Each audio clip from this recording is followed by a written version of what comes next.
প্রিয় বন্ধুরা, আসসালামু আলাইকুম। আমি পড়ছিলাম ওয়েস্টার্ন গল্প, নাম ত্রাস।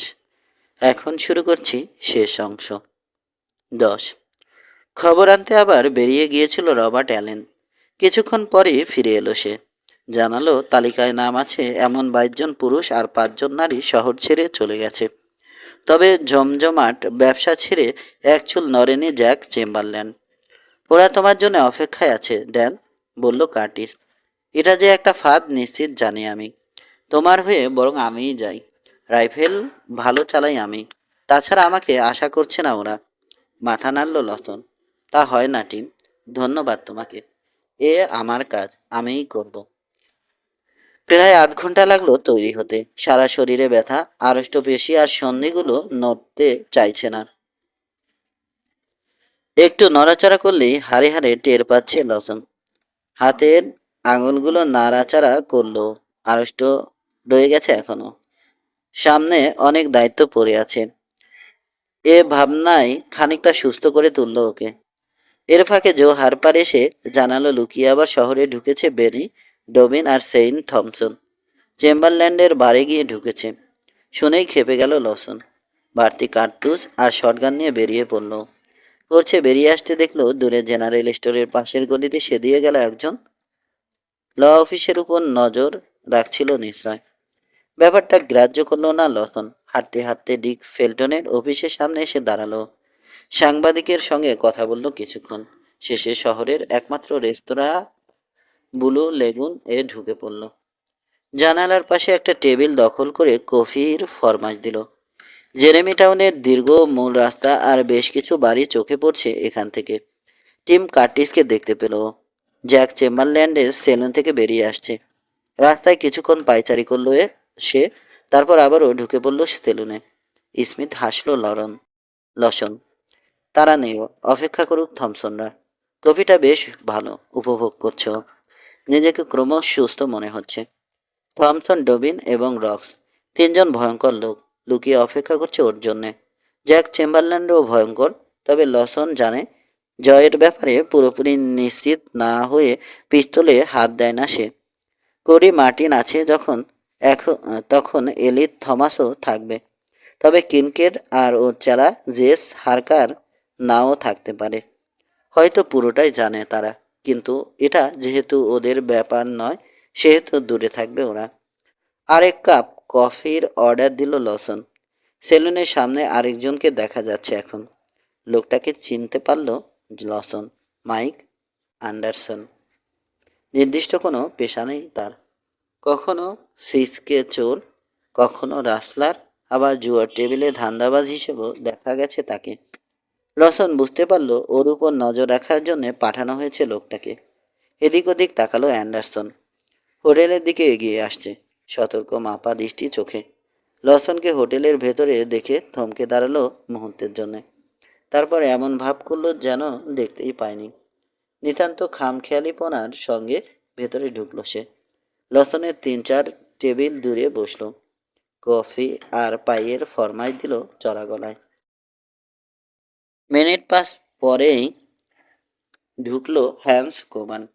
হাসি হাসি মুখ সোনা ব্যবসায়ীর। লসনের উল্টো দিকের চেয়ারে বসল সে। তবে আর চোখে দেখে নিয়েছে মাইক অ্যান্ডারসনকে।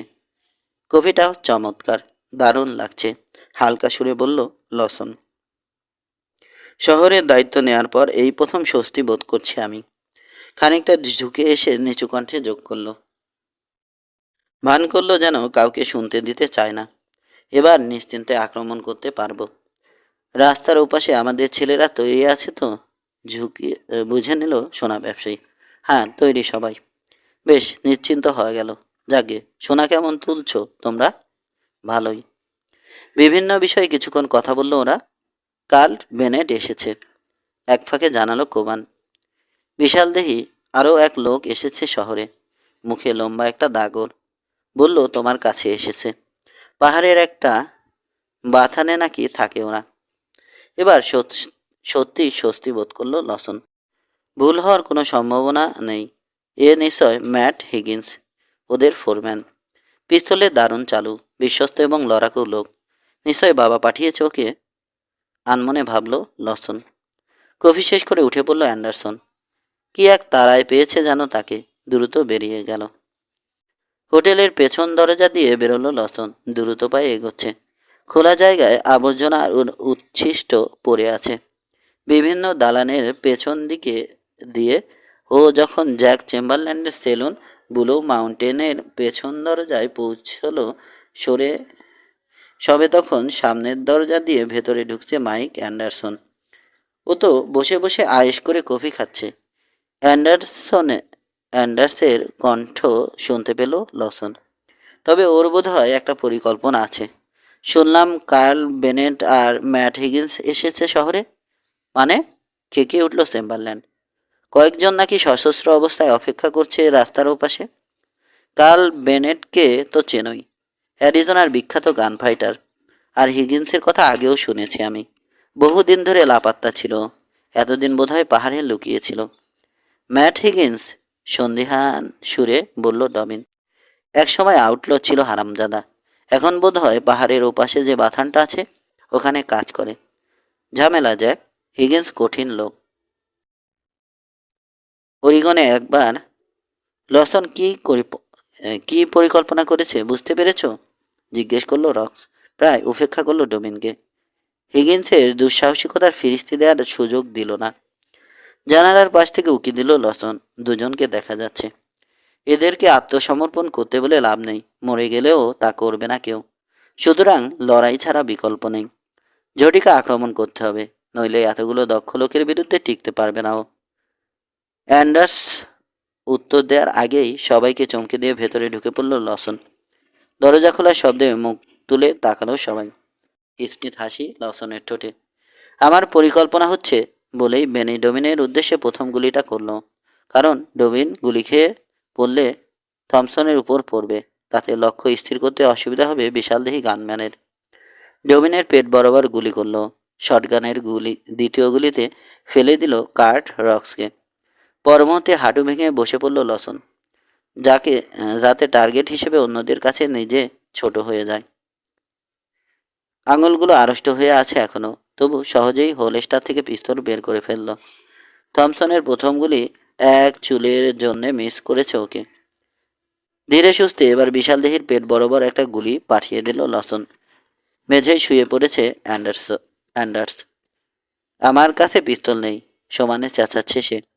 কথাটা বিশ্বাস করলো লসন, কারণ বিশ্বাস করতে ভালো লাগছে ওর। তাহলে অন্তত একজনকে নিয়ে ভাবতে হবে না। জ্যাক চেম্বারল্যান্ডের উদ্দেশ্যে গুলি করলো ও এবার। কিন্তু অবচেতন মন যেন সতর্ক করে দিয়েছে সেলুন মালিককে। শেষ মুহূর্তে বিপদ বুঝতে পেরে বারের পেছনে বসে পড়েছে সে। মুহূর্তের মধ্যে হোলস্টারে পিস্তল ভরে রেখে শটগানে নতুন কার্তুজ লোড করলো লসন। বহুবার এ কাজ করেছ, সেজন্য সময় লাগলো কম। শটগানে গুলি ভরে উঠে দাঁড়ালো এবার। চারপাশে সেন দৃষ্টি চালালো। কোনো সুযোগই পায়নি বেনি ডোমিন। কিন্তু রক্স আরেকটু হলে ফেলে দিয়েছিল ওকে। প্রায় একই সঙ্গে গুলি করেছে ওরা। তবে লসন খানিকটা আগে করেছে বলেই রক্ষা পেল। বাহুতে একটা জোরালো টান অনুভব করলো। দেখলো হাঁটু ভেঙে মেঝে পড়ে যাচ্ছে কার্ট রক্স। ব্যথায় কুকড়ে গেছে মুখ, কিন্তু তারপরও পিস্তল তোলার চেষ্টা করছে। মারা যায়নি থমসনও। চোখের পলকে একপাশে সরে গেল সে, হাতে উদ্যত পিস্তল। চুলচেরা হিসেব করার উপায় নেই, কিংবা নিশানা করারও সময় নেই এখন। চোখের পলকে গুলি করল লসন। সামান্য নড়ে যাওয়ায় বুকে না লেগে থমসনের গলায় লাগলো গোলা। মুহূর্তে একটা গর্ত হয়ে গেল। চোখে অবিশ্বাস নিয়ে ঠায় দাঁড়িয়ে থাকলো বিশাল দেহি।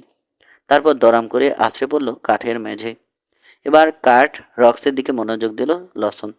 সুযোগ একটা সে ইতিমধ্যে পেয়েছে বটে, কিন্তু তাড়াহুড়ো করতে গিয়ে মিস করেছে। কপালে ত্রিনয়নের চিষ্টি হতে হাঁটু ভেঙে মেঝে পড়ে গেল সে। আর উঠল না। 3 পা এগিয়ে করি মার্টিনের হাতের নাগাল থেকে পিস্তলটা লাথি মেরে সরিয়ে দিল লসন। শটগানের নল চেপে ধরল তার গলায়। এক মুহূর্ত পরস্পরের চোখের দিকে তাকিয়ে থাকলো ওরা। ট্রিগারে সামান্য চাপ পড়লেই শেষ হয়ে যাবে মার্টিন। কিন্তু আত্মসমর্পণের কোনো চিহ্নই নেই লোকটার মুখে। অপেক্ষা করছো কেন লসন? চেঁচিয়ে উঠল সে। গুলি করো, মৃত্যু পাওনা হয়েছে আমার। না। মার্টিনের ভাঙা ডান হাতের দিকে ইঙ্গিত করল লসন। গানম্যান হিসেবে কোনোদিন আর দাঁড়াতে পারবে না তুমি। এ শহর থেকে চলে যাও মার্টিন। অন্য কোথাও গিয়ে ভালো মানুষ হওয়ার চেষ্টা করো। তবে নামটা বদলে নিও। আর এমন ভাব করো যেন পিস্তলের নামই শোনোনি কোনোদিন। জ্যাক চেম্বারল্যান্ডের দিকে ফিরল ও এবার, যদিও পুরো সময়টায় চোখের কোণ দিয়ে লক্ষ্য রেখেছে তার দিকে। কাউন্টারে দুহাত রেখে দাঁড়িয়ে আছে সে, চোখে মুখে আতঙ্ক। বোঝাতে চাইছে লড়াইয়ে ছিল না এবং এ লড়াইয়ের কিছুই জানে না। দুপা এগিয়ে সেলুন মালিকের মুখোমুখি হলো লসন। চলে যাওয়ার একটা সুযোগ দিয়েছিলাম তোমাকে জ্যাক, সুযোগটা নাওনি তুমি। বোকামি করে হয়ে গেছে ড্যান। সত্যিই বোকা তুমি, শটগান তুলল লসন। তারপর সজোরে বাটটা নামিয়ে আনলো জ্যাক চেম্বারল্যান্ডের মুখে। তাল হারিয়ে পিছিয়ে গেল বার মালিক, টলছে মেদো মেদো। মুখের এক পাশ থেকে রক্ত ঝরতে শুরু করেছে। আঙুল তুলে দরজাটা দেখালো লসন। রাস্তাটা দেখা যাচ্ছে জ্যাক, জলদি কেটে পড়ো। আমার মত বদলে যাওয়ার আগেই চলে যাও শহর ছেড়ে। আমার মালপত্র জিনিসপত্র গোছাতে হবে। গতকাল তোমাকে সেই সুযোগ দিতাম, কিন্তু আজ দেব না, জলদি। সামান্য দ্বিধা করল সেলুন মালিক, কিন্তু লসনের চোখের দিকে তাকাতে সমস্ত সংশয় মুহূর্তে দূর হয়ে গেল। দরজা দিয়ে ছিটকে বেরিয়ে গেল সে। মাথা নিচু করে হাঁটছে, কিন্তু মুখ দেখে বোঝা যাচ্ছে তলে তলে অসন্তোষ আর প্রতিহিংসায় জ্বলছে। ওকে এভাবে চলে যেতে দিলে? দরজায় এসে দাঁড়িয়েছে টিম কার্টিস। হ্যাঁ, যদি এবার শিক্ষা হয়। ততক্ষণে মোটামুটি ভিড় জমে গেছে। সেই ভিড়ের সুযোগে সটকে পড়েছিল মাইক অ্যান্ডার্স। তাকে থামালো লসন। ভুল পথে পা বাড়িয়েছ তুমি মাইক। এ পথ তোমার নয়, আরেকটু হলে মারা পড়তে আজ। হ্যাঁ, আমারও তাই মনে হচ্ছে। বাড়ির উপর থেকে চাবির গোছা তুলে নিয়ে তার দিকে ছুড়ে দিল লসন। একটা কাজ দিচ্ছি তোমাকে। থমসন, রক্স আর ডোমিনকে কবর দেবে। ফলক লাগাবে কিন্তু। সবার কবরেই ফলক থাকা উচিত। ফিরে এসে লকার খুলবে। যা পাবে সবই তোমার। তারপর কেটে পড়বে এখান থেকে। ভুলেও এদিকে এসো না আর। ইতস্তত করছে সে। পয়সা নেব? নেবে। জ্যাকের অধিকাংশ টাকাই চুরির। ওই টাকা নিয়ে নতুন পোশাক কিনবে আর ভদ্রভাবে বাঁচার চেষ্টা করবে। ক্লান্ত বোধ করছে লসন। লাশ তিনটে নিয়ে ব্যস্ত হয়ে পড়েছে মাইক অ্যান্ডার্স।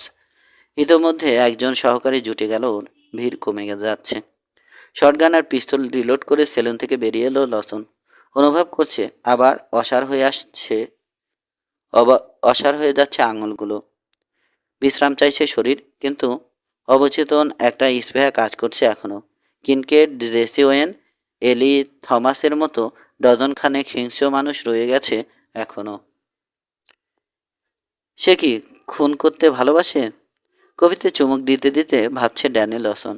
ভালোবাসে কি না? অ্যান্ডার্স আর চেম্বারল্যান্ডকে মেরে ফেলতে পারত। অ্যান্ডার্স ছেলেটা হয়তো তত খারাপ নয়, সঙ্গ দোষে বকে গেছে। ভালো হওয়ার একটা সম্ভাবনা আছে এখনো, সেজন্যই ছেড়ে দিয়েছে তাকে। কিন্তু চেম্বারল্যান্ডকে ছাড়ল কেন? সে তো চোর আর খুনি। পশ্চিমে নতুন আসা বহু লোকের সর্বনাশ করেছে। এ ধরনের শহরে সবসময়ই দেখা যায় তাকে। আর আছে সীমান্তে অবৈধ ব্যবসা। তাহলে কেন চেম্বারল্যান্ডকে খুন করলো না? আসলে খুন করতে অপছন্দ করে সে। কিন্তু ওর গুলিতে যারা মারা গেছে তাদের জন্যে কি কখনো দুঃখবোধ করেছে কিংবা অনুশোচনা হয়েছে? হ্যাঁ, অ্যান্ডার্সের মতো মাথা গরম অভূত ছেলেরা খুন হলে দুঃখ পায় লসন। মনে হয় শুধু পরিস্থিতির শিকার হয়ে মারা গেল এরা। কিন্তু বিগ থমসন, বেনি ডবিন কিংবা কার্ট রক্সের মতো লোকের জন্যে বিন্দুমাত্র দুঃখ নেই ওর। এরা বয়স্ক, অভিজ্ঞ, জেনে শুনে ঝামেলা পাকায়। মানুষের সর্বনাশ করে আনন্দ পায় ওরা। একমাত্র মরে গেলেই এদের ভণ্ডামি শেষ হয়। ভালো লাগে না, মনে মনে স্বীকারোক্তি করল লসন। ভালো লাগে না এসব। কিন্তু দায়িত্ব বা কর্তব্য থেকে এক চুল সরে আসার উপায় নেই। কে কি ভাবলো কিংবা কি বললো তাতে কিছুই আসে যায় না ওর। পরিস্থিতির বিচারে কি করা উচিত নিশ্চিত জানে লসন, এবং তাই করবে। এক চুল টলাতে পারবে না কেউ। আর হয়তো 2-3টে দিন, ভাবল সে। তারপরেই সব কিছুর নিষ্পত্তি হবে। প্রয়োজন ফুরিয়ে যাবে ওর। তখন কি করবে? পাহাড়ের কোলে নয়ন জুড়ানো একটা বাথান ভেসে উঠল ওর মানসপটে। আলো ছায়ায় ঘেরা এক উপত্যকা। গভীর প্রশান্তি নিয়ে একটা বাড়ির সামনে দাঁড়িয়ে আছো। পাশেই অপূর্ব সুন্দরী এক নারী। মনে মনে একচোট হাসল লসন। অদ্ভুত ধারণাটা ইদানিং শাখা গজাচ্ছে মনের গভীরে। অথচ কদিন আগেও এ ধরনের চিন্তা আসেনি মাথায়। যেটি এ চিন্তাটা তাড়িয়ে দিল লসন। কল্পনার ফানুস ওড়ানোর সময় নয় এটা, সামনে কঠিন সময়। কিনকেট আর জেসি ওয়েন রয়ে গেছে এখনো, সহজ পাত্র নয় এরা। জেসি ওয়েনের ব্যাপারটা বুঝতে পারছে না লসন। আসলে কি চাইছে লোকটা? জেরেমি টাউনে পড়ে আছে কেন? সরাসরি কিছু করেনি সে, সেফ পরিস্থিতির উপর নজর রাখছে যেন। তালিকায় রাখা যায়নি তাকে, কারণ এখানে আসার পর এমন কিছুই করেনি যে ওকে দোষারোপ করা যাবে। বরং কিছু কিছু মানুষের উপকারই করেছে সে। অথচ লসন নিশ্চিত জানে লাভের আশা ছাড়া একদণ্ড এখানে থাকার কথা নয় লোকটা। কাল বেনেটকে হয়তো সেই ভাড়া করেছে। একবার ব্যর্থ হয়ে হাল ছেড়ে দেওয়ার কথা নয় তার। কে জানে, হয়তো আরেকটা সোনার চালানের অপেক্ষায় আছে। কি ব্যাপার মার্শাল, শুধু কফি খেলেই চলবে? পরিচিত কণ্ঠে সংবিত ফিরে পেল লসন। কাউন্টির সবচেয়ে গরম শহর জেরেমি টাউন, অথচ এখানকার মার্শাল দেখছি দিব্যি কফি গিলে কোন খুনে বদমাইশদের তাড়াচ্ছে। চোখ তুলে তাকালো লসন। Carl Bennett. স্মিথ হাসছে বেনেট। এগিয়ে এসে টেবিলের সামনে দাঁড়ালো। লসন ইঙ্গিত করতে উল্টো দিকের একটা চেয়ার দখল করলো। মনে হচ্ছে হুট করে এখানে চলে এসে ভুল করিনি। নিজ থেকেই মুখ খুলল সে। আর কিছু না হোক, তোমার কাজকর্ম দেখে মজা তো পেয়েছি। আহ, যেভাবে পেটালে থমসনকে, সাহস আছে তোমার ড্যান। চেম্বারল্যান্ডের সেলুনে যেভাবে হানা দিলে। এখানে এসেছো কেন? মগে কফি ঢালার সময় বাধা দিয়ে জানতে চাইল লসন। থমকে গেল বেনেট। ধীরে ধীরে গম্ভীর হয়ে গেল মুখটা। চাকুরি গেছে আমার। লিওন সিটিতে আমার কাজ কারবার পছন্দ হয়নি বসদের। হাতে কাজ না থাকায় ভাবলাম এখানে এলে হয়তো একটা পেয়ে যাব। ওরা নিজেরা নেমে পড়লেই পারে। মৃদু হাসল বেনেট। শুনেছি বেশ কিছু মারদাঙ্গা লোক জোগাড় করেছে কিনকেট। জেসি ওয়েন যোগ দিয়েছে ওর সঙ্গে। ওর চেলা এলি থমাসকে চেনো তো? 11টা খুন করেছ। ওদের মতে আমি কম হিংস্র, তাই চায় না আমাকে। থমাসের মতো লোক দরকার ওদের। বেনেটকে কফি পরিবেশন করলো লসন। তোমার আসল উদ্দেশ্যটা কি বলো তো? কাজ খুঁজছি। শহরের বাইরে বাথানের কাজ করবে? ইচ্ছে আছে, কিন্তু এ মুহূর্তে জেরেমি টাউন ছাড়ছি না। কফিতে চুমুক দিয়ে চিন্তিত স্বরে বলল বেনেট। মনে মনে লসনের প্রস্তাবটা বিবেচনা করছে। তাহলে সব মজা মিস হয়ে যাবে। পরে না হয় প্রস্তাবটা ভেবে দেখব। সিগারেট রোল করে বেনেটকে অফার করলো লসন। তারপর স্থির দৃষ্টিতে নিরীক্ষ করলো গানম্যানকে। যে উদ্দেশ্য নিয়ে এসে থাকো কাল, আমার পথে যেন তোমাকে দেখতে না পাই। ভালো মানুষ হিসেবে যদি থাকতে চাও আপত্তি নেই আমার, কিন্তু আরে ক্ষেপে যাচ্ছ কেন? ঝামেলা করতে এখানে আসিনি আমি, বরং পারলে তোমাকে সাহায্য করতে চাই। কেন? খানিক দ্বিধা করলো বেনেট। আনমনে সিগারেট ফুঁকছে। দৃষ্টি লেগে আছে ওপাশের দেয়ালে। আমার মতো মানুষের ন্যায় অন্যায় বোধ কম ড্যান। আকবাজ ভেবে কাজ করিনি কখনো। যখন যা মনে ধরেছে তাই করেছি। কিন্তু ইদানিং মনে হচ্ছে সত্যিই বোধ হয় ধার কমে গেছে আমার। একটা বয়স হলে সবাই বোধ হয় স্লোথ হয়ে পড়ে। পিস্তলের কথা বোঝাচ্ছি। আচ্ছা ড্যান, কখনো কি ভেবেছো কিভাবে মারা যাবে তুমি? প্রশ্নটা থমকে দিল লসনকে। স্থির দৃষ্টিতে গানম্যানের দিকে তাকিয়ে থাকলো। ও উত্তর দেওয়ার আগেই খেয়ে ধরল বেনেট। ভাবনি তাই না? কিন্তু আমি জানি পিস্তলবাজ পিস্তলের গুলিতেই মরে। হাজারটা উদাহরণ দেয়া যাবে। এটাই পশ্চিমের রীতি। চাইলেও এড়াতে পারবো না আমরা। কিন্তু ইদানিং আমার মনে হচ্ছে অন্তত চেষ্টা তো করতে পারি। ভাবছি সবকিছু সেরে দিয়ে সাধারণ একটা জীবন বেছে নেব কিনা। বেশ তো, জীবনের সমস্ত সঞ্চয় নিয়ে এসেছি আমি। ভাবছি একটা স্টোর খুলব। জেফ্রি হ্যালার্ডের কাছ থেকে অনুমতিও পেয়েছি। অনুমতি ছাড়াই শুরু করতে পারো, এমন কোনো নিয়ম করেনি হ্যালার্ড।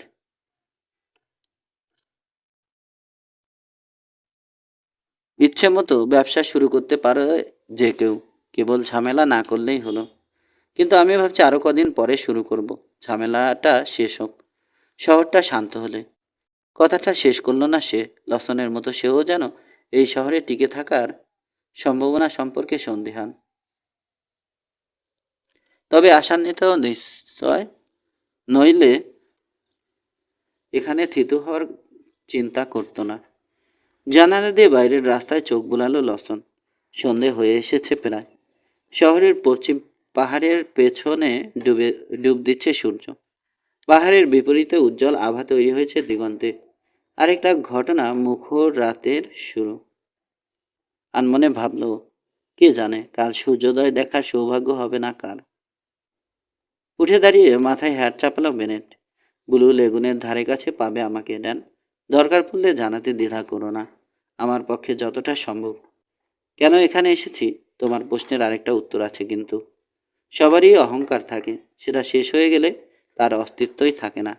কিনকিট আমাকে ঘুণাক্ষরেও জানায়নি কাগজ বলতে আসলে কিছু নিরীহ মানুষের ক্লেমের দলিল হাত করতে হবে। স্টেজে গার্ড হিসেবে তুমি থাকছো সেটাও বলেনি। বোঝো তাহলে অবস্থা। সেফ আমাকে খুন হওয়ার জন্য পাঠিয়েছিল। ভাগ্যিস পিস্তলে হাত দেয়নি, নইলে নাসেদের মতোই অবস্থা হতো আমার।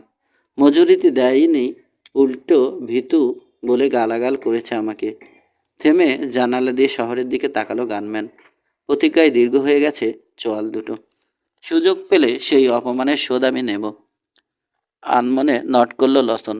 হঠাৎ করেই সিদ্ধান্ত নিল, প্রয়োজনে পাশে পাবে একে। নিশ্চিত জানেও মিথ্যে বড়াই করেনি কাল বেনেট। এখনই তার সাহায্য নিতে অসুবিধে কি? আমার ডেপুটি হবে নাকি কাল? আচমকা শুধালো ও। চলে যেতে উদ্যত হয়েছিল বেনেট, ধীরে ধীরে ঘুরে দাঁড়ালো। স্পষ্ট অবিশ্বাস তার চোখে। তারপর মুহূর্তে উজ্জ্বল হয়ে গেল মুখ। কাজটা অবশ্য আগেও করেছি, কিন্তু ঘুণাক্ষরেও ভাবিনি তোমার সঙ্গে কাজ করার সুযোগ পাবো, ড্যান। তুমি আমাকে যোগ্যতার চেয়ে বেশি সম্মান দিচ্ছ। শহরের লোকেরা আপত্তি করতে পারে, আমার কুখ্যাতি সম্পর্কে কম বেশি জানে সবাই। করবে না, কারণ আমার ইচ্ছে মতো এই শহর চলবে। এই চুক্তি করেই কাজটা নিয়েছি, যাকে ইচ্ছে ডেপুটি বানাতে পারি। তাছাড়া কিনকেটকে এক হাত নেয়ার সুযোগটা হারানো কি ঠিক হবে? স্মিথ হেসে হাত বাড়িয়ে দিল বেনেট। এখন মনে হচ্ছে জেরেমি টাউনে এসে মোটেও ভুল করিনি। আরেক পোস্ত কফি পান করলো ওরা। তারপর শহরের পরিস্থিতি নিয়ে আলোচনা করলো কিছুক্ষণ। ঠিক করলো টহল দিতেও বেরোবে। বিপদে পড়লে কিভাবে অন্যকে জানাবে সেটা ঠিক করে নিল। ব্যাস ছাড়াই বেরিয়ে গেল বেনেট। তার ঠিক পরপরই বেরোলো লসন। বিভিন্ন জায়গায় থামলো, সতর্ক চোখে লক্ষ্য করছে সব কিছু। হাঁটতে হাঁটতে সরু গলি ধরে শহরের একেবারে শেষে চলে এলো। সামনেই বিশাল একটা বাড়ি। বাতি জ্বলছে না কোনো কামরায়, কিন্তু আবছা অন্ধকারে মূল দরজায় একটা মেয়েকে দাঁড়িয়ে থাকতে দেখতে পেল লসন। সিগারেট টানছে মেয়েটা। উল্টো দিকের বাড়ি থেকে ছিটকে আসা আলোয় মেয়েটির পরনে সিল্কের পোশাক ঝিলিক মারছে। মেয়েটিকে চেনে লসন। থামলো। হ্যালো জেনি, কেমন আছো? হ্যালো ড্যান, ভালো। তুমি? ভালো।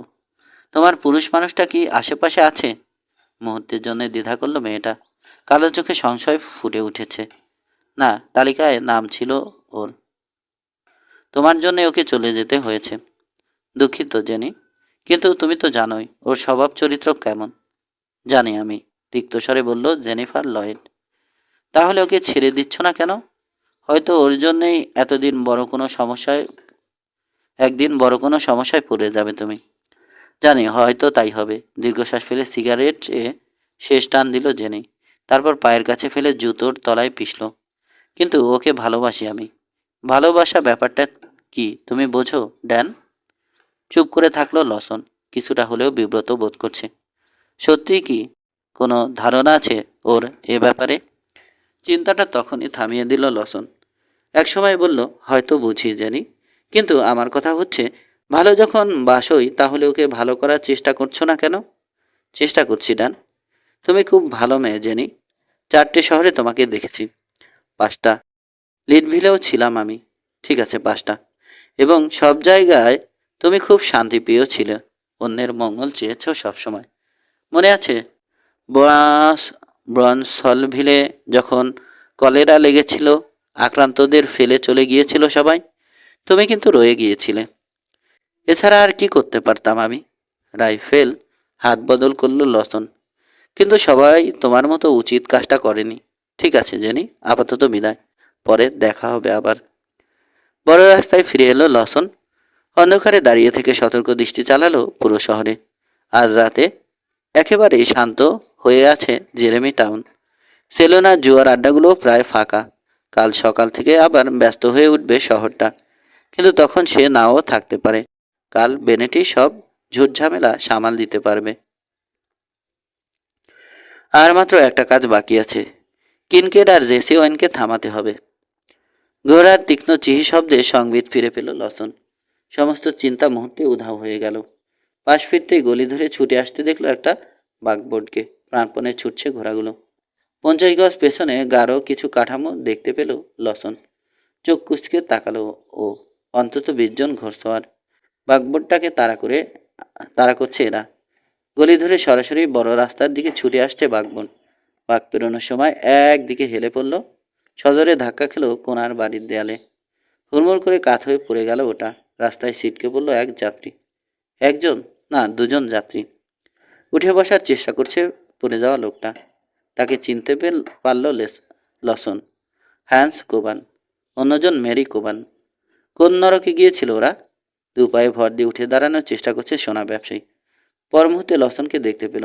অস্ফুট স্বরে চেঁচিয়ে উঠল, ও ড্যান, এখানে আছো তুমি? ততক্ষণে এসে পড়েছে পেছনের দলটা। সবার সামনে স্যামুয়েল কিনকেন। মোটা পাকানো একটা দড়ি ঘোরাচ্ছে সে। কোবান উঠে বসার চেষ্টা করতে দড়ির ফাঁস দিয়ে আটকে ফেলল তাকে। হ্যাঁচকা টানে সোনা ব্যবসায়ীকে ফেলে দিল রাস্তায়। এ অবস্থায় টেনে নিয়ে যাবে? স্যামুয়েল কিনকেট, থামো তুমি, চিৎকার করলো লসন। নরকে যাও তুমি লসন, গর্জে উঠল কিনকেট। চলে এসেছে বড় রাস্তায়। পিছু পিছু এগিয়ে আসছে অন্যরা। বন্য জন্তুর মতো ঝাঁপিয়ে পড়ল লসন। বুঝতে পারছে আসলে সোনা ব্যবসায়ী নয়, ওই তাদের টার্গেট। হয়তো এই উসিলায় জড়শুদ্ধ উপড়ে ফেলতে চাইছে। বেনেট হিগিন্স কাউকেই ছাড়বে না, কিন্তু সবার আগে ওকে শেষ করতে চাইছে। অন্ধকার থেকে গুলি ছুড়ল লসন। ঘোড়ার স্যাডল থেকে ছিটকে পড়ল একজন। ইতোমধ্যে উঠে দাঁড়িয়ে আছে হ্যান্স কোবান, কিন্তু হোলস্টার থেকে পড়ে গেছে ওর পিস্তল। হ্যান্স, চেঁচালো লসন। জটিতে ওর দিকে ফিরল সে। তখনই নিজের বাড়তি পিস্তলটা ছুড়ে দিল লসন। শূন্য সেটা লুফে নিল সোনা ব্যবসায়ী এবং হাতের মুঠিতে আসা মাত্র গুলি করতে শুরু করলো। স্যাডল শূন্য হলো এক ঘোড়সওয়ার। একই সময় গুলি করেছে লসন, কিন্তু স্যাডলের একপাশে হেলে পড়েছে স্যামুয়েল কিনকেট। গুলিটা তাকে স্পর্শ করল না। কিনকেটের গুন্ডা বাহিনী চলে এসেছে মূল রাস্তায়।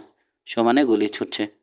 মুহুর্মুহু গুলির শব্দ আর গান পাউডারের কটু গন্ধে ভারী হয়ে গেল বাতাস। গুলির পাশাপাশি দড়ির ফাঁসও ব্যবহার করছে ওরা। পিস্তলের গুলি শেষ হতে রাইফেলের দিকে হাত বাড়ালো লসন, কিন্তু পজিশনে আনার আগেই একটা ফাঁস কেড়ে নিল রাইফেলটা।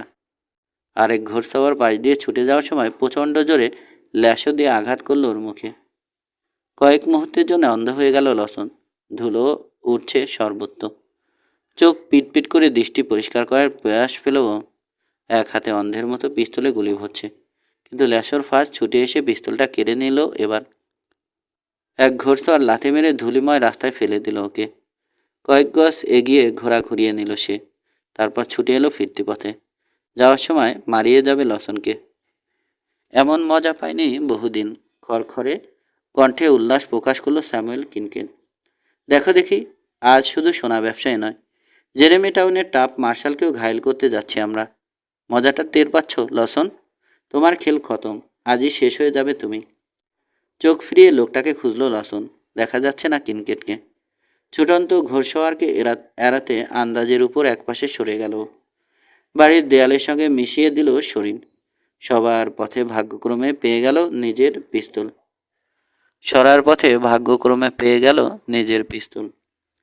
দ্রুত হাতে সিলিন্ডারে বুড়ে ঢোকালো ও। চোখ তুলে দেখলো দালানের কোণ থেকে গর্জে উঠেছে একটা রাইফেল। ওর দিকে ছুটে আসা ঘোড়সওয়ার ছিটকে পড়ল স্যাডল থেকে। পরার পর আর উঠল না। গুলিটা করেছে জেনি লয়েড। পর মুহূর্তে আরেকজনকে রাস্তায় দেখতে পেল লসন। আইক জেসাপ। দু হাতে এর দুই পিস্তল সমানে আগুন ওগড়াচ্ছে। একটু কাত হয়ে দাঁড়িয়ে গুলি ছুটছে সে। প্রত্যেকটা গুলি প্রায় নির্ভুল নিশানায় আঘাত হানছে। উঠে দাঁড়ালো লসন, কিন্তু বাম দিকটা খেয়াল করেনি ও। তাড়াহুড়োয় সুযোগ হয়নি। দড়ির ফাঁস আবারও মাটিতে ফেলে দিল ওকে। এলি থমাস। লসন দেখলো হাসছে সে। হাতের শটগান ধরে রেখেছে ওর মুখ বরাবর। হাসা উচিত হয়নি লোকটার। দেরি না করে গুলি করা উচিত ছিল। ওই সময়টুকুই যথেষ্ট লসনের জন্যে। এক লহমায় গুলি করলো। একই সঙ্গে ঝাঁপ দিয়েছে একপাশে। চোখের সামনে ঘুরিয়ে গেল এলি থমাসের মুখ, যেন রক্তমাখা একটা মুখোশ পড়েছে। শেষ মুহূর্তে গর্জে উঠেছিল তার হাতের শটগান। লসনের পাশে মাটি কেঁপে উঠল। ধুলোয় ঢাকা পড়ল ওর মুখ। দাঁড়াতে চেষ্টা করলেও টের পেল সারা শরীর কাঁপছে। চোখ তুলে দেখল ওর দিকে তাকিয়ে আছে কিনকেটের আরেক শিষ্য মর্গান কেইন। মুখ ফ্যাকাশে হয়ে গেছে তরুণের, চোখ বিস্ফারিত। হাতের পিস্তল না তুলেই গর্জে উঠল লসন, পালাও গাধা, মেরে ফেলবো নইলে। পিছু উঠল কেইন, তারপর ঘুরে দৌড়াতে শুরু করলো। রাস্তার নিচু দিকে সরে গেছে স্যামুয়েল কিনকেটের দল। সেখান থেকে আবার ছুটে এসে আক্রমণ করার তোড়জোড় করছে। দাঁড়িয়ে থাকতে পারছে না লসন, সারা শরীর ভেঙে পড়তে চাইছে। চোখের কোণে রক্ত, শার্ট ভিজে গেছে, একটা কাঁধ অবশ হয়ে গেছে। শক্তি পাচ্ছে না হাতে, কিন্তু অদম্য মনোবল আর জেদি টিকিয়ে রেখেছে ওকে। ওর ঠিক পাশেই দাঁড়িয়ে আছে জেনিফার লয়েড। একটু দূরে অবস্থান নিয়েছে ম্যাট হিগিন্স, নির্বিকার মুখে অপেক্ষায় আছে। তার পাশে আইক জেসাপ আর ডিক ফেলটন, হ্যালার্ড, জো হারপার, বিল লার্কিন কিংবা জ্যাক ক্লেটনও চলে এসেছে। ঝাপসা দৃষ্টিতে সবাইকে দেখতে পেল লসন। এগিয়ে আসছে ঘোড়সওয়াররা, এদিকে নিশ্চুপ দাঁড়িয়ে আছে ওরা, যেন কারো নির্দেশের অপেক্ষায় আছে। কিন্তু কাজের সময় নির্দেশ দিতে হলো না, এমনকি কেউ তার ধারও ধরল না। কিনকেটের দল রেঞ্জের মধ্যে আসামাত্র গুলি ছুটতে শুরু করলো সবাই। একের পর এক স্যাডল থেকে খসে পড়ছে লাশ, পিস্তলের গর্জন, মানুষের বীভৎস আর্তনাদ আর ঘোড়ার আতঙ্কিত চিৎকারে মুখর হয়ে উঠল জায়গাটা। আবার পড়ে গেল লসন। এদিকে পালিয়ে গেছে কিনকেটের দল, তবে অধিকাংশই পড়ে আছে লাশ হয়ে। প্রাণপণ চেষ্টায় উঠে দাঁড়ালো লসন। দ্বিগুণ ক্লান্তি লাগছে এখন, নিজেকে আসন্ন মনে হচ্ছে ওর। কোনো কিছুরই পরোয়া করতে ইচ্ছে করছে না। অবচেতন মন বলছে কাছের বাড়ির জানালায় আছে কেউ, কিংবা বাড়িটার পাশের গলিতে। আবারও গুলি করবে লোকটা। ওর অসহায় অবস্থার সুযোগ নিচ্ছে। তীব্র ব্যথা অনুভব করছে ও বাহুতে, অসাড় হয়ে গেছে একটা পা। বুঝতে পারছে গুলি লেগেছে শরীরের একাধিক জায়গায়। ধীরে ধীরে পাশ ফিরল, বাড়িটার জানালায় দৃষ্টি চালালো। আবছা আলোয় অস্পষ্ট একটা মুখ দেখতে পেল। পিস্তল তুলতে চাইল, কিন্তু এক বিন্দু শক্তি নেই দেহে, ক্লান্তি, রাজ্যের অবসাদ শরীরে। হুড়মুড় করে রাস্তায় পড়ে গেল। এবার আর উঠতে পারল না। জ্ঞান হারানোর আগে টের পেল পাশ দিয়ে ছুটে যাচ্ছে কেউ। ঝাপসা দৃষ্টিতে আইক জেসাপের অস্পষ্ট অবয়ব দেখতে পেল। দ্রুত, প্রায় নিঃশব্দে 30 গজ দূরত্ব পেরিয়ে গেল জেসাপ। গলি ধরে ঢুকে পড়ল বাড়িটায়। কোথায় যেতে হবে জানা আছে ওর। খোলা দরজা দিয়ে ঢুকে পড়ল, করিডোর ধরে চলে এলো নির্দিষ্ট কামরায়। ভেজানো পাল্লা ঠেলে ভেতরে প্রবেশ করলো নিঃশব্দে। অন্ধকার কামরাটা, কিন্তু মানুষের নিঃশ্বাসের শব্দ স্পষ্ট শুনতে পাচ্ছে জেসাপ। মুহূর্তের জন্য দ্বিধা করলো। অন্ধকারে চোখ সয়ে আসতে জানালার পাশে দীর্ঘ একটা কাঠামো চোখে পড়ল। ফুস করে নিঃশ্বাস ছাড়ল লোকটা। হাত বাড়িয়ে জানালার পর্দা টেনে দিল সে, তারপর সরে এলো কামরার ভেতরের দিকে। আলোটা জ্বালো ওয়েন, মৃদু প্রায় নির্লিপ্ত স্বরে বলল জেসাপ। থমকে দাঁড়ালো লোকটা। হোলস্টারের সবল হেনেছিল সে। শেষ মুহূর্তে জেসাপের কণ্ঠ চিনতে পেরে নিজেকে নিমিত্ত করে নিল। তুমি না রাস্তায় ছিলে, এখানে এলে কখন? আড়ষ্ট স্বরে জানতে চাইল জেসি ওয়েন। আলোটা জ্বালো, আবারও বলল জেসাপ। সে রাগ করল ওয়েন। পকেট হাতে দেয়াশালাই বের করে জ্বালালো সে। কোণের টেবিলে রাখা লণ্ঠন ধরালো। সতর্ক দৃষ্টিতে তার প্রতিটা নড়াচড়া খেয়াল করল জেসাপ। হোলস্টারের উপর পড়ে আছে ওর একটা হাত। তো জোয়ারের দিকে ফিরল ওয়েন, চোখে সতর্ক চাহনি। তুমি একটা জঘন্য লোক ওয়েন। কেউ কি বলেছে কথাটা? শুনেছি চালু পিস্তলবাজ হিসেবে বড়াই করতে পছন্দ করো, অথচ সামনাসামনি লড়ার মুরুদ নেই তোমার। তুমি আসলে কিনকেট বা থমসনের চেয়েও অধম। পাথরের মতো নির্লিপ্ত হয়ে গেছে ওয়েনের মুখ। স্থির দৃষ্টিতে তাকিয়ে আছে বন্ধুর দিকে। বাইরের মানুষগুলোকে দেখেছ ওয়েন? নিতান্ত নিরীহ মানুষ ওরা, কিন্তু মরবে জেনেও রুখে দাঁড়িয়েছে বেপরোয়া শত্রুর বিরুদ্ধে। ওরা একটা স্বপ্ন দেখছে, চাইছে এই শহরটা টিকে যাক। ড্যানি লসন ওদেরকে সেই স্বপ্ন দেখিয়েছে, অথচ তুমি তাকেই সরিয়ে দেওয়ার চেষ্টা করেছ। লসনের সামনে গিয়ে দাঁড়াতে যদি না হয় তোমাকে সত্যিকার পুরুষ মানুষ বলা যেত, কিন্তু পথ ছাড়ো আমার, শীতল স্বরে বাধা দিল ওয়েন। ওয়েনের চোখে চোখ রেখে ক্ষীণ হাসল জুয়ারি। আজকে একটা জুয়া খেলতে এসেছি আমি ওয়েন, অন্যরকম জুয়া। এই কামরা থেকে হয় তুমি, নয়তো আমি বেরোবো। নিকুচি করি তোমার জুয়ার। ভেবেছ তোমাকে হারানোর ক্ষমতা নেই আমার? বড় বার বেড়েছে তোমার জেসাপ। ভেবেছ সাধারণ মাইনারদের মতো আমাকেও সামাল দিতে পারবে? বাঁকা হাসি ওয়েনের ঠোঁটের কোণে। তিরতির করে কাঁপছে কপালের পাশে একটা শিরা। হোলেস্টারের উপর লেপ্টে আছে 2 তালু। সিদ্ধান্তটা নিয়েই ফেলেছ। নাচার নাচার সে। বন্ধুর লাশ টপকেই বেরিয়ে যেতে হবে। যে কোনো একজন। রাজি তুমি? হালকা চালে প্রশ্নটা করল জেসাব। সিগার ধরিয়েছে এইমাত্র। যেভাবে চাও তুমি। স্বীকার করছি তাসে তোমার হাত সত্যিই ভালো। এতটাই যে সবাই বলে তাস নাকি তোমার ইচ্ছে মতো চলে। কিন্তু পিস্তল? পিস্তল কি কারো কথা শোনে বা ইচ্ছের কথা বোঝে? যখন সামনে এর চেয়েও শেয়ানে পিস্তলবাজ দাঁড়িয়ে থাকে? আমারটা বোঝে। তাহলে দেখাও। বিদ্যুৎ খেলে গেল ওয়েনের হাতে। চোখের নিমেষে মুঠিতে উঠে এলো জোড়া পিস্তল। মাত্র 2টো গুলির শব্দ হলো। এর ঠিক 2 মিনিট পর বাড়িটা থেকে বেরিয়ে এলো আইক জেসাব। পরদিন বুট হিলে কবর দেওয়া হলো জেসি ওয়েনকে। তার কবরের ফলকে লেখা থাকলো, জেসি ওয়েন 1881। পিস্তলে আইক জেসাবের দক্ষতা নিয়ে বাজি ধরেছিল সে। বন্ধুর সন্দেহ নিরসন করতে খুব বেশি দেরি করেনি জেসাব। 11। ড্যানি লসনের মনে হলো কয়েক মুহূর্ত পরেই চোখ খুলেছে। দৃষ্টি পরিষ্কার হতে দেখলো শহরের একমাত্র রেস্টুরেন্টের মেঝেই শুয়ে আছে।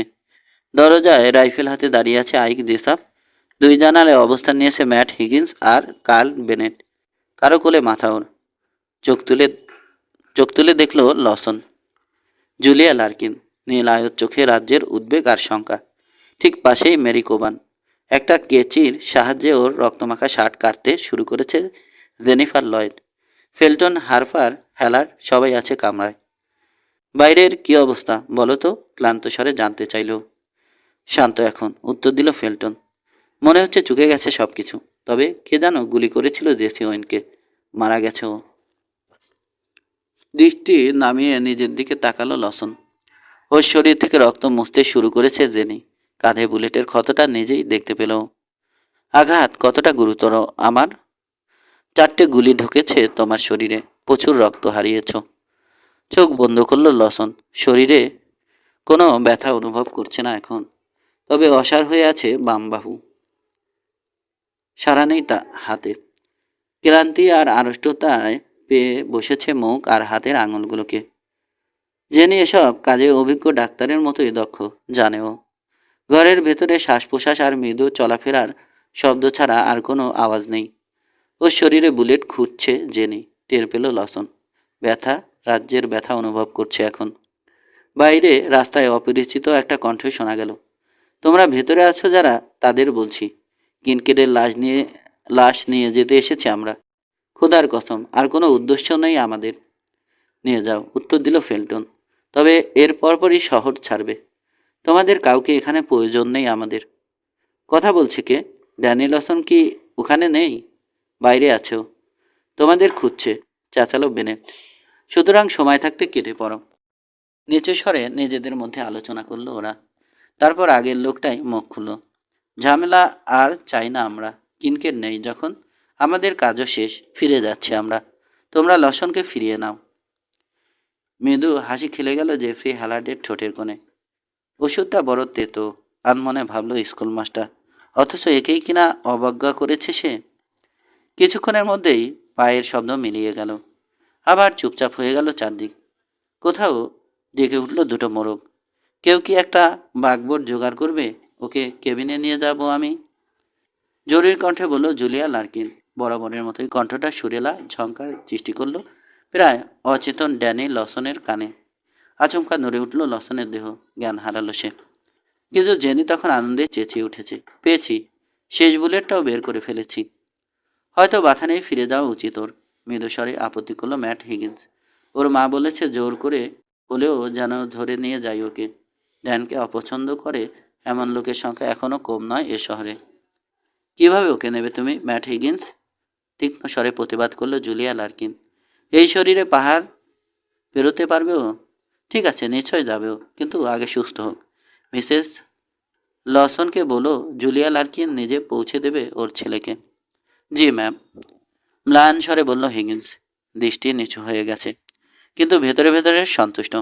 এবার বোধহয় সঠিক লাগাম পড়তে যাচ্ছে ড্যানি লসনের গলায়। আনমনে ভাবল সে। মা লসন নিশ্চয় দারুণ খুশি হবে। এখনই ছুটে গিয়ে খবরটা দিতে ইচ্ছে করছে, কিন্তু নিজেকে সামলে নিল সে। আগে লসনের বিপদের আশঙ্কা কাটুক, তারপর নিশ্চিত খবর নিয়ে বাথানে যাবে। ড্যানির আহত হওয়ার খবর পেয়ে নিশ্চয় বসে থাকবে না মহিলা, নিজেই ছুটে আসবে। পরদিন সকালে আবার চোখ মেলল লসন। জানালার পাশে শুয়ে আছে ও। পাশের এক চেয়ারে ঘুমিয়ে আছে জুলিয়া লার্কিন। ক্লান্তি মেয়েটার মুখে। হাঁটুর উপর শটগান রেখে দরজার কাছে বসে আছে ম্যাট হিগিন্স। উঠে বসার চেষ্টা করলো লসন, কিন্তু এক মন ভারী মনে হচ্ছে মাথাটা। শঙ্কিত দৃষ্টিতে ওর দিকে তাকালো হিগিন্স। ওহো, ওঠার চেষ্টা করো না বাছা। মেয়েটার ঘুমও ভাঙেও না। প্রায় সারা রাত জেগেছে বেচারি। এদিকের কি অবস্থা?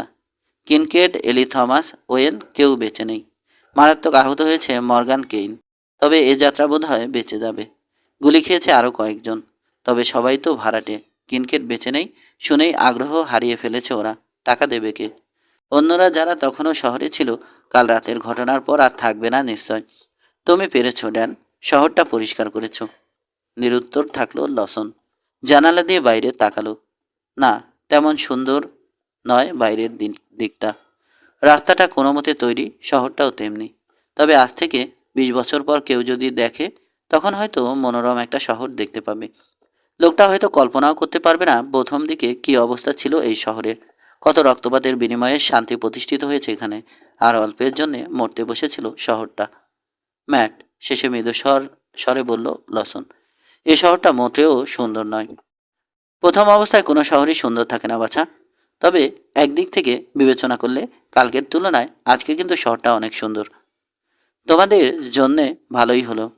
এখন থেকে হুইস্কি পান করতে চাইলে এখানে চলে আসতে পারবে হয়তো। কিন্তু সত্যি কথা বলতে কি, 3 বছর ধরে কাজ করছি তোমাদের বাথানে, কিন্তু ধারে কাছে কোনো শহর ছাড়াই দিব্যি চলে গেছে আমাদের। কখনো অভাব বোধ করিনি। শহর মানেই ঝামেলা, অন্তত আমার জন্যে। এক এক করে এলো সবাই, লসনকে দেখে যাচ্ছে। প্রায় জোর করে জুলিয়াকে তাড়িয়েছে হিগিন্স, বিশ্রাম নিতে বাধ্য করেছে। ক্লান্তি এখনও দূর হয়নি লসনের শরীর থেকে, কিন্তু কথা বলতে ভালো লাগছে ওর। শহর সম্পর্কে শুনলো, গোলমাল পাকাতে পারে এমন কেউ আর নেই এখন। দুপুরের দিকে খবর এলো তখন পর্যন্ত কোনো ঝামেলা হয়নি। তালিকায় নাম ছিল এমন একটা লোকও নেই আর। শুনে ক্লান্তি যেন আরও বেড়ে গেল ওর। চোখ বুঝলো লসন। আবার যখন চোখ খুলল তখন প্রায় রাত। একটা একটা করে জ্বলে উঠছে শহরের আলো। চোখ ফিরিয়ে পাহাড়ের দিকে তাকালো। আফসাভাবে চোখে পড়ছে বিশাল কাঠামো। ওই পাহাড়ের বুকে শান্তি আছে, আছে আলো ছায়ায় ঘেরা শান্তিপূর্ণ বসতির হাতছানি। কিন্তু সেখানে বরাবরই নিজেকে নিঃসঙ্গ মনে হয়েছে ওর। কিসের যেন অভাব বোধ করেছে। টান টান উত্তেজনা, রোমাঞ্চ আর অজানাকে জানার তীব্র ইচ্ছে ঘরছাড়া করেছে ওকে। কিন্তু এটাই ওর ঠিকানা। কোনো একদিন ওখানেই স্থির হতে হবে। আজীবন তো এভাবে চলবে না। তাছাড়া কাল বেনেটের মতোই স্বাভাবিক মৃত্যু চায় লসন। পিস্তলের গুলিতে মরতে চায় না। একটা স্থায়ী শান্তিপূর্ণ জীবন কামনা করে ও। কিন্তু তারও আগে চাই। কেমন লাগছে আজ ড্যান? মৃদুকণ্ঠে জানতে চাইল জুলিয়া লার্কিন। এইমাত্র কামরায় প্রবেশ করেছে। ঝরঝরে সতেজ দেখাচ্ছে ওকে, এবং কমনীয়। কাঙ্ক্ষিত এক নারী। ভালো, কিন্তু শুয়ে থাকতে ইচ্ছে করছে না। তোমাদের জন্য ঝামেলা করছি কেবল। হিগিন্স আমাকে বাথানে নিয়ে গেলেই পারত। এ নিয়ে তোমাকে ভাবতে হবে না ড্যানি লসন। ওসব আমার উপর ছেড়ে দাও। টেবিলে ট্রে নামিয়ে রাখলো মেয়েটি। তারপর কৃত্রিম অভিযোগ নিয়ে দেখলো ওকে। খুব কাণ্ডজ্ঞান দেখাচ্ছ, কিন্তু খুনে একটা শহরে এসে মার্শালের দায়িত্ব নেওয়ার সময় কোথায় ছিল এসব? এত বিপদের মুখে পড়তে যাচ্ছ, মাকে বলে এসেছো? কাজটা ভালো করনি তুমি। বিভ্রান্ত দৃষ্টিতে তাকালো লসন। কিন্তু তুমি এসব জানলে কি করে? নিশ্চয় ম্যাট বলেছে। ওহো, ম্যাট বলেনি। যার অভিযোগ তার মুখেই শুনেছি আমি। তার মানে মা এসেছিল? হ্যাঁ। চিন্তাগুলো জট পাকিয়ে যাচ্ছে ক্রমশ, মেলাতে পারছে না লসন। চলে গেছে? হ্যাঁ। হিগেন্স পৌঁছে দিতে গেছে ওকে। দুজন কাউহ্যান্ড রেখে গেছে সে। ওর ধারণা এখনও বিপদ কাটেনি তোমার। পাহারায় থাকা উচিত কারো। তাই খুব ভালো মানুষও। শহরের কি অবস্থা? এ নিয়ে চিন্তা করতে হবে না। তোমার কাজ হচ্ছে তাড়াতাড়ি সুস্থ হয়ে ওঠা। শহরের আইন শৃঙ্খলা রক্ষা করার জন্য কাউকে নিয়োগ করেছে ওরা। আপাতত কাল বেনেট দায়িত্ব নিয়েছে। ও বলছে তুমি সুস্থ হওয়ার পর এ নিয়ে আলাপ করবে তোমার সঙ্গে। ভালো, এরকমই চেয়েছিলাম আমি। জোর করে ওকে স্যুপ আর পাই খাওয়ালো জুলিয়া। নীরবে কেটে গেল সময়। খানিকটা হলেও নিজেকে সুস্থ মনে হচ্ছে লসনের, কিন্তু কিছুটা হলেও বিব্রত বোধ করছে। অযথাই লার্কিনদের জন্যে ঝামেলা করছে ও। বিল বা পিট কোথায়? সোনা তুলছে। অন্যদিকে মনোযোগ দেওয়ার সময় কোথায়? ওহ, প্রচুর উঠছে তাহলে। উদাস দৃষ্টিতে জানালা দিয়ে তাকালো। আমি শুধু শুধু তোমাদের সমস্যা করছি। বাজে কথা বলো না ড্যান। পিস্তল কোথায় আমার? হঠাৎ জিজ্ঞেস করলো। তোমার পাশেই। আঙুল তুলে দেখালো মেয়েটি। ওগুলো রেখে গেছে কাল বেনেট। মজার ব্যাপার হচ্ছে হ্যান্স কোবানো অতিরিক্ত পিস্তলটা পাঠিয়ে দিয়েছে। তুমি কল্পনাও করতে পারবে না ড্যান, সেদিন তোমার কাছ থেকে পিস্তল পেয়ে কি যে খুশি হয়েছিল। কোমান আসলে আশ্চর্য এক মানুষ। আর আমার ধারণা, সেদিন যেভাবে বাঁচিয়েছ ওকে, সেভাবে বোধহয় সাহায্য করনি কখনো। পিস্তল ছুড়ে দেওয়ার ঘটনাটা বারবার বলছে সে। মাথা থেকে এ ব্যাপারটা সরাতে পারছে না। ক্ষীণ হাসল লসন। পিস্তল দরকার ছিল ওর তখন। আমার কাছে ছিল, দিয়েছি। এর মধ্যে তেমন কোনো ব্যাপার তো নেই। মাথা দোলালো মেয়েটি, তারপর শ্যাক করলো। যে যেভাবে দেখে। টেবিলের উপর থেকে পিস্তলটা তুলে নিয়ে লসনের হাতে ধরিয়ে দিল। এরা কিন্তু গুলিতে ভরা। কোবান বলেছে তুমি নাকি ভরা পিস্তলই পছন্দ করো। তা বটে, খালি পিস্তলের কি দাম? পাশে বসে থাকলো জুলিয়া। নীরব উষ্ণ কামরায় ওর ছন্দময় নিঃশ্বাস স্পষ্ট শুনতে পাচ্ছে লসন। তুমি বোধহয় বদলে গেছো, অস্ফুট স্বরে বলল ও শেষে। কিরকম? ভুরু কুচকে জানতে চাইল মেয়েটি। মনে হচ্ছে পশ্চিমে নতুন আসনি, জানো, এখানকার পুরানো বাসিন্দা। অথচ গত কয়েকদিন ভয়ঙ্কর কিছু ঘটনা আর অসংখ্য মৃত্যু দেখতে হয়েছে তোমাকে। সরে গেছে, সয়ে গেছে। সবচেয়ে বড় ব্যাপার, আমি বুঝতে পেরেছি পরিস্থিতির দাবিতেই ঘটেছে সেসব। বুনো একটা দেশ। কিছু কিছু মানুষ হয়তো খারাপ, কিন্তু এও ঠিক ভালো মানুষও আছে এখানে। প্রথমে কিছুটা খারাপ লাগলেও এখন আর লাগছে না। এই শহরটাকে ভালো লাগছে। প্রাণের সঞ্চার হয়েছে এখানে, এবং তুমি তা দিয়েছ ড্যান। বাড়িয়ে বলছো তুমি। কি এমন করেছি আমি? অন্য যে কেউ এসব করতো, কিন্তু এত ঝুঁকি নিয়ে বেপরোয়া লোকগুলোর মুখোমুখি দাঁড়াতো? কই, তোমার আগে তো কেউ সাহস করেনি। জেফ্রি হ্যালার্ড করেছে, কিন্তু সবারই সামর্থ্যের সীমা আছে। সেটা পেরিয়ে গেলেই ছন্দপতন হয়, ঝামেলাও তৈরি হয়। জানালা দিয়ে বাইরে তাকালো লসন। খানিক দ্বিধা করলো, তারপর বলেই ফেললো কথাটা। জেফ্রি হ্যালার্ড মানুষটা ভালো। ওর কথা ভেবে দেখতে পারো তুমি ম্যাম। একদিন এই অঞ্চলের খুব নামকরা লোক হবেও। তাই ভুকুটি করলো জুলিয়া লার্কিন। কিন্তু তুমি কি জানো আমার শরীরে আইরিশ রক্ত বইছে? আমার সমস্যা কি জানো? শান্ত নির্ঝঞ্ঝাট ঝঞ্ঝাট পুরুষ পছন্দ করি না আমি। আমার পছন্দ জেদি একরোখা বুনো পুরুষ। ক্ষণিকের জন্য থামলো, তারপর স্মিথ এসে যোগ করলো, তোমার মতো। অজান্তে আভা ছড়ালো মেয়েটির মুখে। দ্রুত যোগ করলো, তবে ঠিক করেছি এখানে আর থাকবো না। কেন? পূবে ফিরে যাবে? রহস্যময় হাসি দেখা গেল মেয়েটির ঠোঁটের কোণে। গভীর মমতা আর আবেগে লসনের চুলে হাত বুলালো। পরে বলবো একদিন। লক্ষ্মী ছেলের ছেলের মতো শুয়ে থাকো এখন। তোমার জন্য কফি তৈরি করে আনছি। আলোটা নিভিয়ে দাও। পিস্তলটা চাদরের নিচে কোমরের পাশে রাখলো লসন। পিস্তল ছাড়া নিজেকে অসহায় মনে হয় ওর। এই যেমন এখন মনে হচ্ছে বিচ্ছিন্ন হয়ে যাওয়া কোনো অঙ্গ শরীরে জোড়া লেগে গেছে আবার। রান্নাঘর থেকে মৃদু শব্দ আসছে। বাইরের রাস্তায় কখনো কখনো পদশব্দ শোনা যাচ্ছে। শহর থেকে সেলুন আর ড্যান্স হলের বাদ্য ভেসে আসছে, তবে অন্য দিনের মতো চড়া নয়। ঘুমিয়ে পড়ল লসন, এবং মিনিট কয়েক পরেই ঘুম ভাঙল। মনে হলো ওর, কারণ কফি নিয়ে এখনও ফেরেনি জুলিয়া। খুব আলতো পায়ের শব্দ শুনতে পেল লসন। সন্তর্পণে পড়ছে যেন পা রেখেছে কেউ। কান পাতল। শুনতে কি ভুল হলো? কারো পায়ের শব্দ, এমন মৃদু এবং সতর্ক। রাস্তায় দৌড়াচ্ছে কে যেন। তারপরেই গম্ভীর একটা শব্দ শোনা গেল। মনে হলো মেঝেয় ভারী কিছু পড়েছে। অস্ফুট স্বরে গুঙিয়ে উঠল কেউ। এলোমেলো পায়ের শব্দ শোনা গেল আবার, আগের চেয়ে জোরালো। হঠাৎ ফিসফিস করে উঠল কেউ, ড্যান সাবধান, সাবধান ড্যান। ফিসফিস করে কি বলছে লোকটা? ঘুম পাচ্ছে ওর। কিছুই বুঝতে পারছে না লসন। জুলিয়া এত দেরি করছে কেন? ও কি স্বপ্ন দেখছে? তখনই আবার পাশ থেকে কেউ বলে উঠল, জানো ড্যান, কবিন এসে গেছে। কবিন উইন স্টোন। আচমকা স্তব্ধ হয়ে গেল কণ্ঠটা। অন্ধকার ঘরে টান টান হয়ে গেল রসনের দেহ। সামান্য শব্দ হলো দরজার কাছে। ডান দিকে খানিকটা কাত হলো। অবচেতন মন সতর্ক করতে চাইছে ওকে। কেবলই মনে হচ্ছে বিপদ আছে সামনে। দরজাটা ওর মাথার কাছে, একটু পেছনে, সেখানেই বিপদ।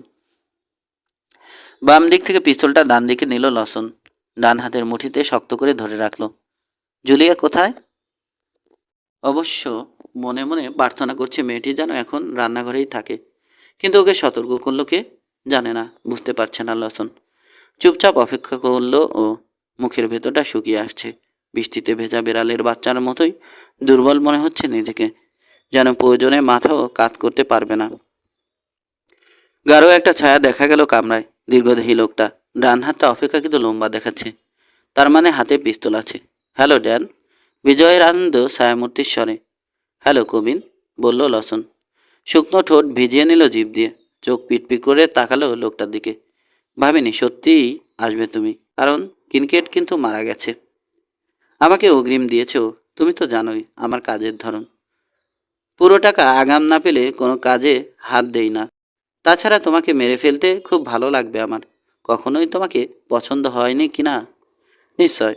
আমাকে পছন্দ করার কোনো কারণ নেই তোমার, বরং অপছন্দ করাই স্বাভাবিক, কারণ তুমি ভালো করেই জানো তোমার চেয়ে ভালো পিস্তল চালাই আমি।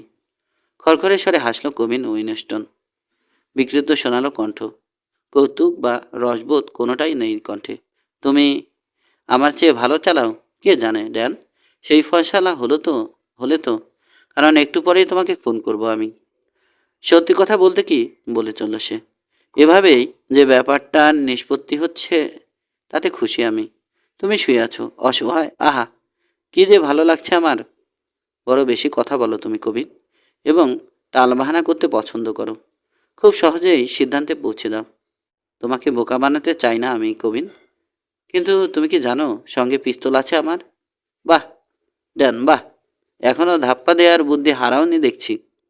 বেশ মানছি আমার সঙ্গে পিস্তল নেই, তা তোমার অতিরিক্তটা ধার দাও না আমাকে। দেবে? ধার দাও, সমান লড়াই হোক। নাকি ভয় পাচ্ছ? হেসে উঠল কবিন উইনস্টন। বাইরের দরজায় কারো শব্দ পাওয়া গেল। দুর্বল হাত দরজার নব ঘুরাচ্ছে দুর্বল হাতে দরজার নব ঘুরাচ্ছে কেউ। ঠায় দাঁড়িয়ে আছে উইনস্টন, দরজার দিকে চলে গেছে দৃষ্টি। পিস্তলের নল ঘুরে গেছে সেদিকে। উল্টো দিকে রান্নাঘরের দিকের দরজায় দেখা গেল জুলিয়াকে। ড্যান, ঘুমাচ্ছ নাকি? কফি এনেছি, অপেক্ষা করো, আগে আলো জ্বালি। শব্দ শুনেই পাই করে উল্টো ঘুরল কবিন উইনস্টন এবং পর মুহূর্তে ভুল বুঝতে পারল। একটা মেয়ে মাত্র। পিস্তলের নল ফিরিয়ে আনছিল সে, এবং ঠিক তখনই তাকে গুলি করল লসন। গুলিটা বোধহয় লক্ষ্যভ্রষ্ট হয়েছে। মুহূর্তের মধ্যে বিছানার অন্য পাশে সরে গেল লসন। উইনস্টনের গুলিটা এসে বিচ্ছে বিছানায়, একটু আগে যেখানে ছিল ও। আবারও গুলি করল লসন। কিছুটা সামনের দিকে ঝুঁকে দাঁড়িয়ে আছে নিষ্ঠুর গানম্যান। এবার ডান দিকে হেলে পড়ল দেহটা, কিন্তু দীর্ঘ শরীরে মস্তক তুলে সিধে হলো সে। তারপর ঝাঁপিয়ে পড়ল বিছানায় লসনের পাশে। মিস্টার উইলস্টন, অস্বাভাবিক শান্ত কণ্ঠে বলে উঠল জুলিয়া, তোমার যদি আপত্তি না থাকে তো একসঙ্গে কফি খেতে পারি আমরা। এমন পরিস্থিতিতে অদ্ভুত প্রস্তাবটা থমকে দিল তাকে, তবে ক্ষণিকের জন্যে। মানুষ হত্যা করতে উদ্যত হয়েছিল সে। শান্ত স্বরের ভদ্র প্রস্তাবটা তাকে হতভম্ব করে দিয়েছে। সেই মুহূর্তটা কাজে লাগালো ড্যানি লসন। ধাক্কা দিয়ে সরিয়ে দিল কবিন উইনস্টনকে। পর মুহূর্তে পরস্পরকে গুলি করল ওরা। ধাক্কার কারণে বেসামাল অবস্থায় ছিল উইলস্টন, গুলিটা তাই লক্ষ্যভ্রষ্ট হলো। লসনেরটাও, কিন্তু কিছুটা হলেও সময় পেয়েছেও। এদিকে পিস্তল ঘোরাচ্ছে উইলস্টন। দু হাতে পিস্তল আঁকড়ে ধরল লসন, তাতে দাঁত চেপে টিগার টানল। জানে এবার ব্যর্থ হলে আর কোনো সুযোগই পাবে না, অথচ শরীর ভেঙে আসতে চাইছে, জোর পাচ্ছে না আঙুলে। পিস্তলটা এক চুল উপরে তুলল। সবই ঘটল সেকেন্ড দুয়েকের মধ্যে। একবার দুবার তিনবার গুলি করল। শূন্য সিলিন্ডারে হামারের বাড়ি পড়তে সংবিত ফিরল ওর। হাত থেকে ছেড়ে দিল পিস্তলটা। ক্লান্তিতে নিজেও লুটিয়ে পড়েছে বিছানায়। জ্ঞান হারানোর আগে শুনতে পেল কাঁদছে মেয়েটা। বাইরে হইচই শুনে জ্ঞান ফিরে পেল লসন। দৌড়ে আসছে লোকজন। দরজায় সবেগে আঘাত করলো কেউ। দরজা ভেঙে গেল এক সময়। হুড়মুড় করে ঢুকে পড়ল কয়েকজন। উঠে দাঁড়িয়েছে জুলিয়া। ছুটে এসে চেপে ধরল লসনের শিথিল হাত। ড্যান, ওহ ড্যান, সুস্থ আছো তুমি? বলো ড্যান, কি হয়েছে? বাইরে বিল লার্কিনের ভরাট কণ্ঠ শোনা গেল। কি হয়েছে এখানে? ঠিক কি হচ্ছে বুঝতে পারল না লসন। কবিন উইনস্টন এসেছে। কেউ যেন বহু দূর থেকে বলল, ড্যানের উপর চড়াও হয়েছিল সে, কিন্তু নিজেই মারা গেছে শেষে। লসনদের এই কাউহ্যান্ড পড়ে আছে কেন? এবার চোখ মেলে তাকালো লসন। আমাকে সতর্ক করতে চেয়েছিল, সফলও হয়েছিল। ঘুমের মধ্যে ছিলাম আমি, কিন্তু উইলস্টন বোধহয় ছাড়েনি ওকে। ও কি বাঁচবে? কেউ সেই প্রশ্নের উত্তর দিল না, কিংবা উত্তর শোনার আগেই জ্ঞান হারালো লসন। পুরো এক সপ্তাহ বিশ্রাম নিলেও বেশিরভাগ সময় ঘুমিয়ে কাটিয়েছে। অনেক মানুষ এলো গেল, নানা কথা বলল ওর সঙ্গে, উত্তর দিল, কিন্তু সবই ঘটেছে ঘোরের মধ্যে। সপ্তাহখানেক পর উঠে দাঁড়াতে সক্ষম হলো লসন। হ্যাঁ, এখন শক্তি পাচ্ছে শরীরে। বাইরে সূর্যের আলো এসে দাঁড়ালো। আহা, কি চমৎকার রোদ! জেরেমি টাউন তখন ব্যস্ত। নতুন জেনারেল স্টোর, হোটেল, রেস্তোরাঁ গড়ে উঠছে। একটু পরে ডিক ফেলটনকে নিয়ে ওর সঙ্গে দেখা করতে এলো জেফ্রি হ্যালার্ড। এখন কেমন আছো ড্যান? জিজ্ঞেস করলো সাংবাদিক। ভালো। হ্যালার্ড, শুনলাম তুমি নাকি স্কুল খুলতে যাচ্ছ? একটু হাসলো সে। হ্যাঁ, স্কুলের ব্যবস্থা তো করতেই হয়। একটা হাসপাতালও। জুলিয়া লার্কিনকে প্রস্তাব দিয়েছিলাম, ইচ্ছে করলে স্কুলে পড়াতে পারেও, কিন্তু মিস লার্কিন বলল এখানে নাকি থাকবে না। আনমনে মাথা নাড়ল লসন। কদিন আগে চিঠি কদিন আগের চিঠি মনে পড়ল। ওকেও তাই বলেছে জুলিয়া, পুবে যাবে না, কিন্তু এখানেও থাকবে না। কিছুক্ষণ চুপ করে থাকলো হ্যালার্ড। একটা কথা বলবো ড্যান? বলো। জানি তোমাকে কথা বলার প্রয়োজন আসলে নেই। তাছাড়া আমি যে কথা বলবো সেটা শোনার জন্যে এসব করনি তুমি। তবুও ধন্যবাদ তোমাকে ড্যান, আন্তরিক ধন্যবাদ। তোমার কারণে টিকে গেল জেরেমি টাউন। ক্ষীণ হাসল লসন। এবার নিশ্চয় সুন্দর শান্তিপূর্ণ শহর হিসেবে গড়ে উঠবে জেরেমি টাউন। হ্যাঁ, হ্যালার্ডের কণ্ঠে আত্মবিশ্বাস। তাই হবে ড্যান। এক এক করে এলো অন্যরা। জো হারপার, কার্টিস, অ্যালেন, বেনেট এবং আরও অনেকে। আবারও চলে গেল সবাই। একা হয়ে পড়ল লসন। কিছুটা অস্থির বোধ করছেও, নিঃসঙ্গ এবং অসহায় মনে হচ্ছে নিজেকে। ওর পাশে এসে বসলো জুলিয়া লার্কিন, মিষ্টি রহস্যময় হাসি মেয়েটির ঠোঁটে। কাল তোমাদের বাথানে যাব আমি, তোমাকে সঙ্গে নিয়ে। আজই যাচ্ছি না কেন? এত তাড়া কিসের? এখানে আর ভালো লাগছে না। কেন?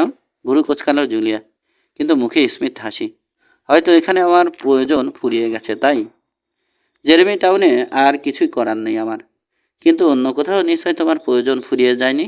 কোথায় জানো না? চোখ বড় বড় করে তাকালো জুলিয়া। কেন, তোমাদের বাথানে। তোমার বাবা মা অপেক্ষা করছে তোমার জন্যে। দীর্ঘশ্বাস ফেলল লসন। ওরা সবসময়ই চেয়েছে আমি যেন ধারে কাছে থাকি, কিন্তু ঘুরিয়ে বেরিয়েছ তুমি। কথাটা শেষ করলো জুলিয়া। তারপর সঙ্গে একটা প্রশ্ন জুড়ে দিল। কিসের জন্যে? জানি না, কিন্তু আমি জানি। জানো? হ্যাঁ, কিসের জন্যে? অতি প্রিয় মনের মতো একটা জিনিস খুঁজেছ। তোমার অবচেতন মন খুঁজেছে। ও, আমি নিজে জানি না, অথচ। আলতো হাতে ওর একটা বাহু স্পর্শ করলো জুলিয়া লার্কিন। ঘুমের ঘোরে যখন অসুস্থ ছিলে তুমি, সবই বলে দিয়েছ আমাকে। স্বপ্নটা নাকি অপরিষ্কার করেছ, স্বপ্নটা নাকি আবিষ্কার করেছ সেদিন আমাকে দেখার পর। সত্যি জান? বিব্রত বোধ করছে লসন। পারলে সরে যায় মেয়েটির কাছ থেকে। চুরি করে যেন ধরা পড়ে গেছে। কিন্তু অভয়ের চাহনি মেয়েটির নীল দুই চোখে। সেখানে কি এক অস্থিরতা, তাগাদা দিচ্ছে ওকে। হ্যাঁ, স্বীকার করলো। কিন্তু তোমাকে বলা দূরে থাক, নিজের কাছেই স্বীকার করতে চাইনি আমি। আমি একজন কঠিন মানুষ জুলিয়া। হয়তো যে কোনো দিন স্যাডলে মৃতদেহ নিয়ে বাড়ি ফিরে আসবে আমার ঘোড়াটা। ওরকম বলো না। আমি জানি তেমন কিছুই ঘটবে না, রুদ্ধস্বরে বলল জুলিয়া লার্কিন। বিশ্বাস করো, তেমন কিছু ঘটতে দেব না আমি। বিহ্বল চোখে মেয়েটির দিকে তাকালো লসন। লজ্জায় লাল হয়ে গেছে জুলিয়ার মুখ। দৃষ্টি নিচু। হাত তুলে জুলিয়ার কাঁধে রাখলো। অন্য হাতে জোর করে নিজের দিকে ফেরালো অপূর্ব সুন্দর মুখটা। ঘোষণাটা কি আজই দেব? কোমল অধিস্বরে জানতে চাইল লসন। ওর কাঁধে মাথা রাখলো জুলিয়া, দৃষ্টি সরিয়ে নিল। কিন্তু ড্যান, আমি যে এখানকার কিছুই জানি না। পুবের একটা মেয়ে হয়ে আসল কাজটাই সেরে ফেলেছ, বাধা দিল লসন। পশ্চিমের একজন পুরুষকে পছন্দ করেছ, এবং আমি যদি ভুল করে না থাকি, ছবির মতো সুন্দর একটা বাথানে ভবিষ্যতের দিনগুলো কাটানোর স্বপ্ন দেখেছ। দেখলে, নিজের স্বপ্নের কথা বলনি তুমি, কিন্তু ঠিক জেনে গেছি আমি। মেয়েরা কি মুখ ফুটে সব কথা বলতে পারে? ঘোষণাটা দেব তো? দাও। কবে? আজই ড্যান, এখনই। তারপর তোমাদের বাথানে যাব আমরা। সমাপ্ত।